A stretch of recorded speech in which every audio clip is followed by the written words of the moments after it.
Well, good afternoon, everyone, and welcome to the Hillside Chapel. Also, a warm welcome to those of you who have not been able to make it here today to the chapel but are joining us via the live streaming. My name is Kerry Alwood, and I'm an authorised celebrant, and I'm honoured to lead today's service celebrating, remembering and honouring the life of Gordon Alexander BRANN, who passed away on the 31st of December 2023, aged 78 years. Today we speak with love about a man who has touched our lives in so many ways. So to avoid any distractions, could I please ask that you check that your mobile phones have been switched off or put on to silence for the duration of the service. Thank you. It is an important day when we stop to bear witness to a person's life and times among us. A day to reflect on the difference his living and dying has made. It is also a time to create a circle of support for the loved ones gathered here. As always with the celebration of life, we gather to pay tribute to the achievements of our loved one and to comfort one another. These alone are not enough to soften the blow of the experience of death, and we can feel a great range of emotions. However, there is one thing that cannot be taken away, and that is the experience of loving, of being loved, and friendships, which has brought us all here today. I'd like to now invite Gordon's son Anthony to come forward to read his fabulous eulogy about a fabulous man. Thank you.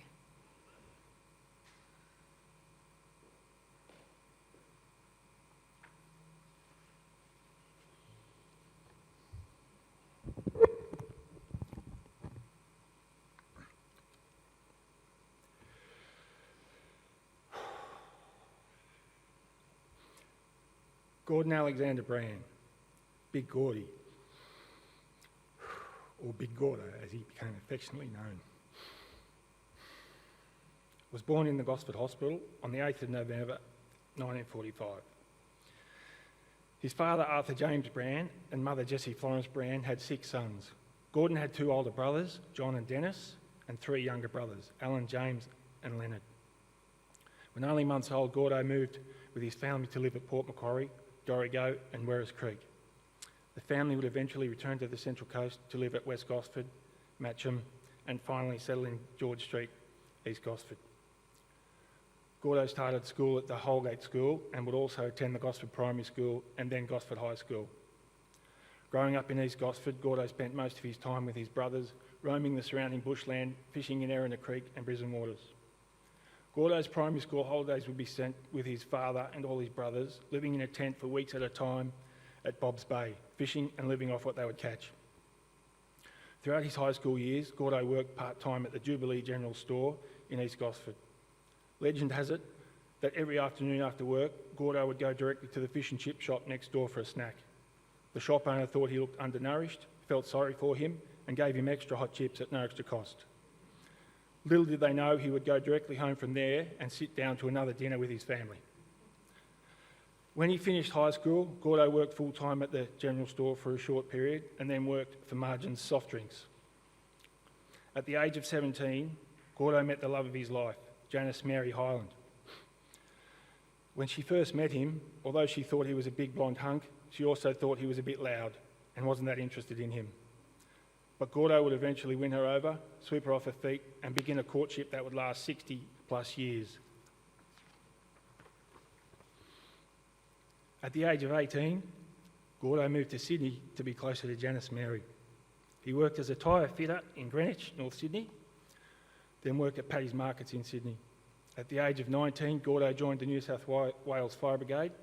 Initially stationed at Crow's Nest, he would also later work at Drummoyne Fire Station. On 22 January 1966, at the young age of 20, and after requesting permission from his parents, which wasn't required by Janice being 2 years older, Mum and Dad were married at the St Vincent's Church at Ashfield. This year was to be their 58th wedding anniversary. In 1968, my sister Alex was born. Mim, as she was known, was a healthy baby at birth, but at 12 months old was diagnosed with cystic fibrosis. This forced Mum and Dad to make some tough decisions relating to expanding their family, and with good fortune, I was born in 1970. And by this time, Mum and Dad had bought their first house at Fairfield West in Sydney. In 1971, Dad resigned from the Fire Brigade and joined the New South Wales Police Force. Dad's policing career commenced at Redfern in Sydney, and he would later work at the Central Fingerprints branch in Sydney City, Eastwood, Ryde, Woy Woy, Barara, Hornsby and Gordon police stations. In 1973, Mum and Dad moved the family to Wendy Drive, Point Clare, near Gosford, and for the next 5 years, Gordo commuted to Eastwood and Ryde for work. In 1978, Dad was transferred to Woy Woy Police Station, 15 minutes drive from where we were living. He was finally back in his hometown. And Gordo loved working at Woy Woy. He worked with a great team of police. And at Woy Woy, they had a police boat and a tug-of-war team called the Anchormen. Gordo quickly became qualified for the New South Wales Water Police and proudly became an important member of the Anchormen. And as kids, Gordo would take us for trips on the police boat around Brisbane waters and out through Broken Bay. And on occasion, he would arrange to borrow the police paddy wagon to take me and my mates and all our surfboards to Yamina Beach. Gordo loved telling stories, and he had a great ability for recalling early childhood memories of places he lived and the events he'd experienced growing up. He would recall when he was 3 years old, waking up in the house they lived in at Dorrigo to be surrounded by a sea of cattle and the burning down of the sawmill where his father worked. It wasn't uncommon to be driving around the Gosford district with Gordo, and he'd recall the roads that were once dirt tracks that he'd walked to school, and the orchards that happened to provide free fruit for the BRANN boys on their way to school. He always loved the story of his grandmother driving him to Gosford in a horse and cart. Gordo was a keen social golfer. He played regularly with his police colleagues throughout his career, and then with the Yum Yum social group in his retirement. He'd always walk the course when he played, and he did so until his old knees prevented him and was forced to use a cart, which helped him to keep playing until he was about 67 years old. His last time on a golf course, he drove the cart for his 2 grandsons for their first ever game. One of the first things I learnt from my father was how to fish. Gordo loved to take me to all the same locations around the Central Coast and teach me all the same tricks that his father Arthur showed him as a boy. We never failed to catch a feed of fish, crabs or prawns. Another of Gordo's keen interests was politics.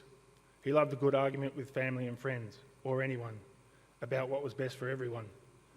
But win or lose any argument, when the dust settled, he was always the happy, lovable Gordo we know. And Dad's main focus in life was looking after his family.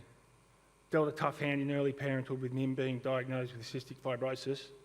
Dad simply got on with a life of providing her with the best medical care that he and Mum could afford. Mim spent a lot of time in hospital throughout her life, sometimes for many weeks on end, which at times made family life a struggle. But Dad, and Mum of course, made sure the family unit overcame the ups and downs of our lives as smoothly as possible. And with Mim as sick as she was always happy. The family was always happy. Up until his mid-30s, in addition to working in the police force, Mum also working, Dad worked second jobs to make a better life for us.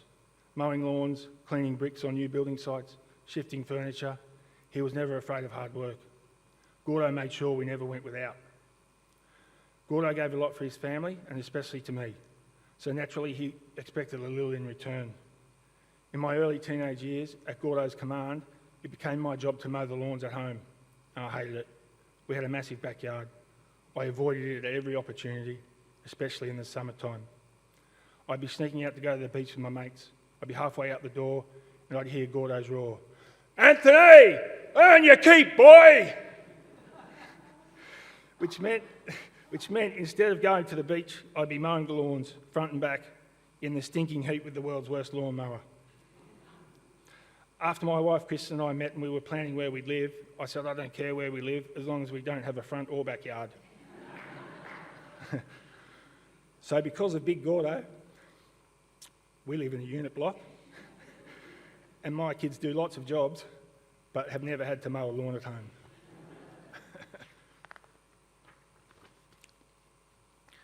The greatest gift he gave his family was time. When I was 12 years old, Mum and Dad took us on a cruising holiday to New Zealand, Fiji and New Caledonia. This was a pretty big deal back in the early 80s. But Gordo's favourite place to be was in a tent somewhere, in the bush, on the beach, next to a creek or river. Fishing, crabbing, prawning. The things he did with his family at a very young age. For school holidays and long weekends, he was always taking us on camping trips, fishing trips, and they were great times. My sister and I always played sport, and Dad loved to take us to our games. Dad was your typical encouraging parent, play fair, do your best, all that stuff. Now, as a spectator, he was generally pretty subdued at Mim's hockey and netball games, but he really came to life at the footy. And Janice Mary thought he was loud when she first met him. My goodness, everybody knew when Big Gordo was at one of my rugby league games. Whenever any of the kids in my team got the ball, you'd hear this thunderous voice from the sideline yelling, "Go son! Go son!" He really got you moving. At the age of 21, my sister Mim got married, and you can imagine how excited for her we all were, especially Mum and Dad. All our lives it was expected that Mim would have passed away before the end of her teenage years. The date was set 19 May 1990, the day Big Gordo would become father of the bride. And you've never seen a bigger smile on his face as he walked Mim down the aisle. We're all so incredibly happy for her, and none more so than Big Gordo. And nobody needed Dad's love and affection more than Mim throughout her life, and he gave it to her in bucket loads. When Mim passed away at the age of 29, it left a massive hole in our family, and it affected Dad immensely. He had an incredible love for her, and she adored her father. Dad was buckled, but he wasn't broken. He learned to live with a great loss. The very day after his 55th birthday, Gordo retired from his 29 years of service in the New South Wales Police Force. Mum and Dad bought a Toyota Land Cruiser troop carrier and a caravan and began taking trips around Australia. Their travels would reconnect Gordo with his two brothers, John and Alan, in Townsville, who he hadn't seen in many years.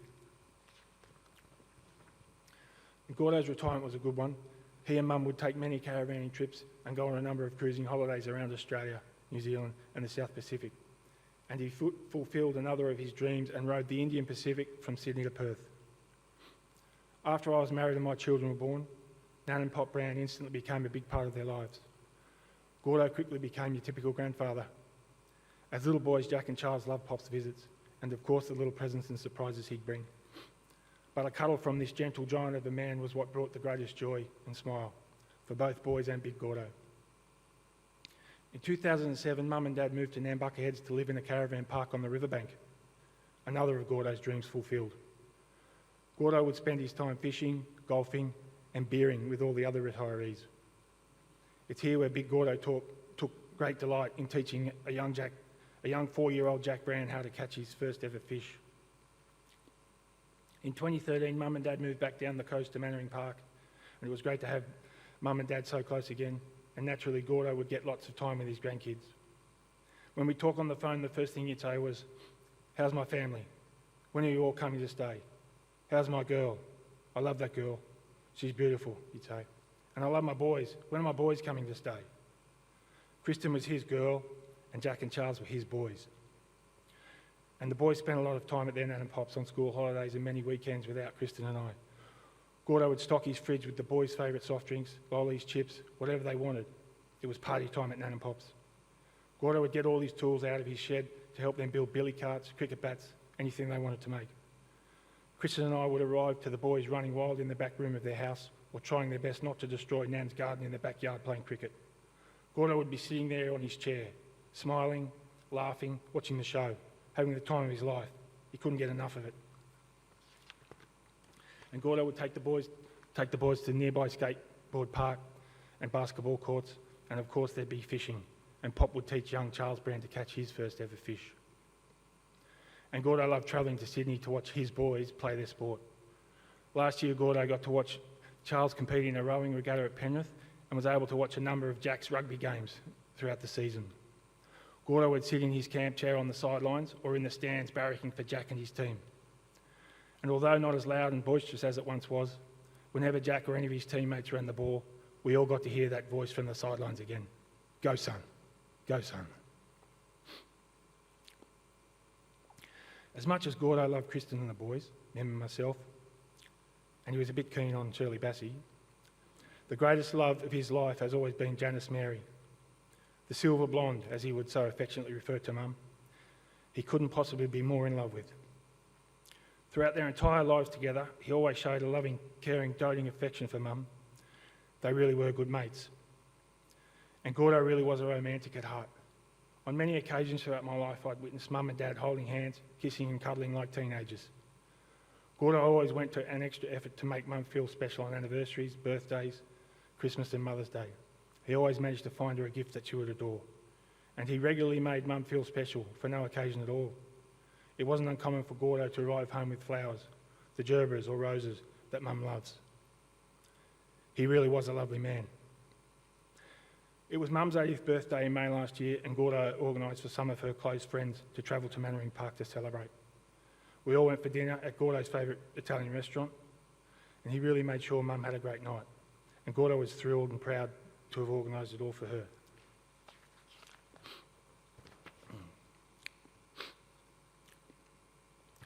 In his final days in hospital, through all his immense pain and suffering, Gordo never lost his sense of humour and character. After learning his pending fate, he looked at me and said, "You have to be a good boy now." "I will, mate. I will be a good boy," I said. He said, "Yeah, you always were a good boy. Just a bugger of a kid sometimes." He lay there with a tiny grin and cheeky glint in his eyes, winking and blowing kisses at Mum. He even managed to joke about a frog on a pond, knee deep. When Mum asked him, "What is happiness to you, Gordon?" Gordo said, "I just love being with my family." "You always did love your family," she said. Then with a sneaky whisper into Mum's ear, he said, "When you get home tonight, will you empty out my wallet and give all the money in it to my boys?" And in his final hours, in a moment with the nurse caring for him, he said, "I love Janice, I love Anthony." And he looked at the nurse with a cheeky little smirk and he said, "And I love you too." Big Gordo, through and through, right to the bitter end. So long, big fella, we'll all miss you. Thank you.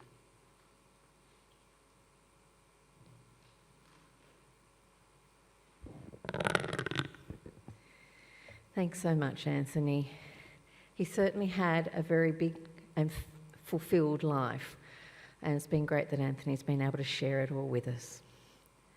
I'd now like to invite you to turn your attentions to the screens, and we're actually going to have a look at some of these stories in Gordo's life through pictures. Thank you.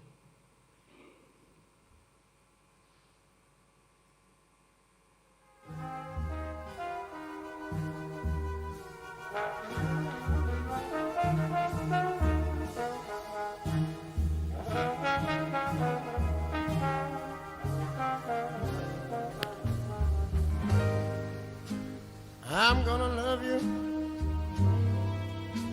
like no one's loved you, come rain or come shine.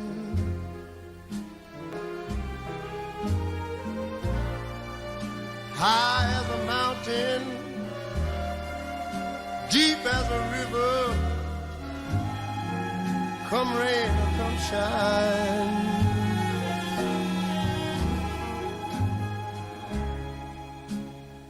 I guess when you met me,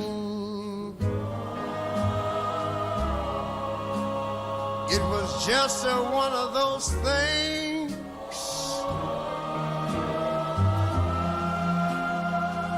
But don't ever bet me,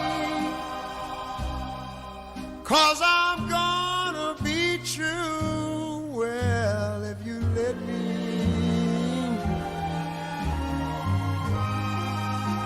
you're gonna love me like no one's loved me, come rain or come shine.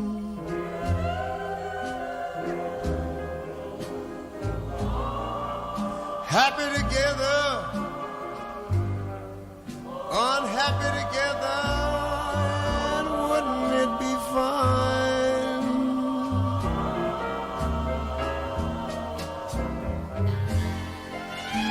Days may be cloudy or sunny, we're in or we're out of the money,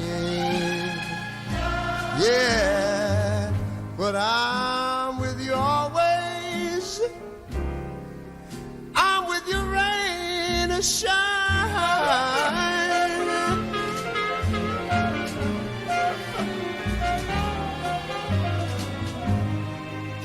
You're gonna love me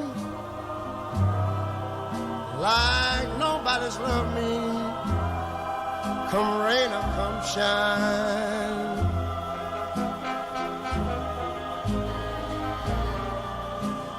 Happy together,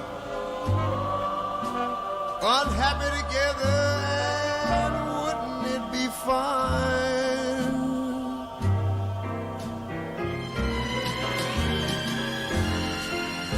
Days may be cloudy or sunny, we're in or we out of the money.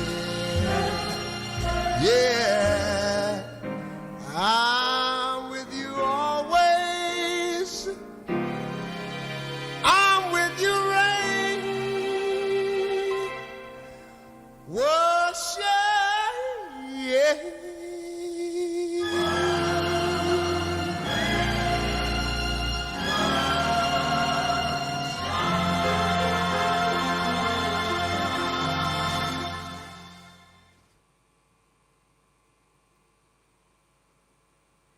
Brilliant memories there. Gordon Alexander Brann, your life we honour, your departure we accept, your memory we cherish. And although there is grief today as we say goodbye, there is gratitude for your life. We are truly grateful for the privilege of having shared life with you. But rest now at the end of your days, rest in the hearts and minds of all those who love you. And so with love, we shall leave you in peace, and with respect, we bid you a fond farewell. As we near the end of this service, let us return to living our lives with these memories of Gordon, which I know you will cherish, and I know that you'll go on sharing further memories of him, go on talking about him, smiling and laughing at some of these special memories. Before we leave the chapel, on behalf of the family, special thanks must go to the Crichton's team for their dedicated professional assistance provided to the family. I also sincerely thank all of you for attending this service of love and respect for Gordon, especially to those who have travelled a long distance to be here. As you return home, please travel safely, and may you find some peace and comfort in your hearts. Again, thank you to those of you who have joined us via the live streaming and shared in this celebration of Gordo's life. The family warmly invite you to attend them for some light refreshments at the Palmdale Function Centre, which is just behind the cafe in the car park. As we hear our final tribute song, please remain seated, and for a moment of reflection, our Crichton's team will come and direct you from the chapel. Thank you.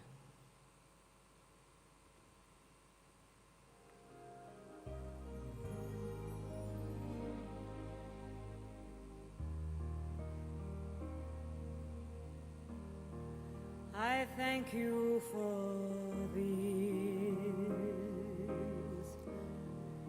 I thank you for the good times as we go on together. I just want to say I'm glad you're here tonight. Thank you for the way you've touched my life.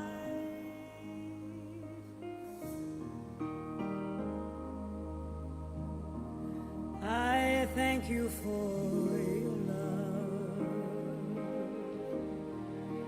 It helps me through the hard times, and the joy we share together gives me all I need to make it through the night. Thank you for the way you hold me tight. I thank you for